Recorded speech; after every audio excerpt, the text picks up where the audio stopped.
జాతర రోజైతే గారెలు, పూరెలు, పునుగులు, పప్పు ఇంట్లో చేసిన ప్రతిదీ ఫస్ట్‌గా దేవుడికైతే నైవేద్యం అయితే పెట్టేసుకున్నాం. హాయ్ అందరికీ, వెల్కమ్ టు మై ఛానల్.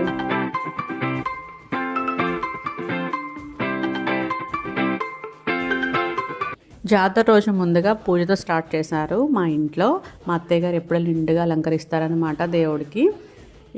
పూజ అయిపోయిన తర్వాత పిండి వంటలు అయితే స్టార్ట్ చేశారు. గారెలు, బూరెలు ఇంట్లో వాళ్ళకనమాట. దేవుడికి నైవేద్యం పెట్టేసిన తర్వాత మా చిన్నత్తయ్య గారితో కాకినాడ నుంచి వచ్చారు. మా అత్తగారు వాళ్ళ చెల్లి చిన్నత్తయ్య ఇట్లా దేవుడికి నైవేద్యం పెట్టేసిన తర్వాత బూరెలు అని సపరేట్గా మా కోసం పక్కకు తీసేశారనమాట. జాతర అని చెప్పేసి మా చిన్నత్తయ్య గారిని కాకినాడ నుంచి మా అత్తయ్య గారు పిలిచారనమాట. ఇంటి ఆడపడుచుల్ని అట్లాగా పండగకి పిలుచుకొని భోజనాలు అట్లా పెట్టుకొని పంపిస్తారు కదా, అట్లాగే మా అత్తయ్య గారిని పిలిచారు. ఆ తర్వాత నేను, మా వారు, మా బాబు కూడా దేవుడికి నైవేద్యం పెట్టేసి పూజ చేసేసుకున్నాము. మా బాబుకి ఎట్లా చేయాలో మా అత్తయ్య గారు ఇక్కడ చూపిస్తున్నారనమాట పక్కన నుండి. మరి మీరు కూడా ఈ జాతరకి మీ చుట్టాలను అయితే పిలిచారా? ఏ ఊరు నుంచి అయితే పిలిచారు? వాళ్ళకి ఏమేమి పిండి వంటలు చేశారు, ఏం స్పెషల్స్ చేశారో నా ఛానల్ సబ్స్క్రైబ్ చేసి కామెంట్స్ అయితే చేయండి. మా అత్తయ్య గారు వాళ్ళ చెల్లెళ్ళు అయితే బెంగళూరులోనూ చెన్నైలోనూ ఉన్నారనమాట. ఇంకా చాలా దూరం నుంచి అయితే రాలేకపోయారు. అందుకని కాకినాడలో ఉన్న చెల్లెని అయితే పిలిచారు.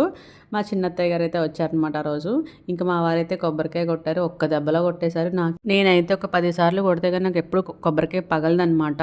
మా వారు మాత్రం చక్క రౌండ్గా ఒక దెబ్బకే కొట్టేస్తారు ఎప్పుడు. ఈ లోపల మా ఆడబడిచి అయితే వచ్చేసింది. మొన్న పొంగడాల వీడియో అయితే మీకు చూపించాను కదా, అది మా ఆడబడిచి నాకు నేర్పించింది. ఫస్ట్ టైం తన దగ్గర నేను తిన్నాను. మా ఆడబడిచి నాతో ఎప్పుడు చాలా ఫ్రెండ్లీగా ఉంటుంది. ఏమి రాకపోయినా ఏం అడిగినా కూడా చక్కగా చెప్తుంది. నాతో అంత క్లోజ్గా ఉంటుంది మా వదిన అయితే. మా మావయ్య గారు కూడా అందరికీ హాయ్ చెప్పేస్తున్నారు. ఇదిగోండి మా ఇంట్లో స్పెషల్స్ గారెలు, బూరెలు, పునుగులు, చక్కెర పొంగలి.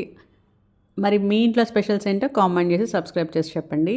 మరిన్ని ముచ్చట్లతోటి రేపు మీ ముందుకు వచ్చేస్తాను. అంతవరకు బాయ్ అండ్ సబ్స్క్రైబ్.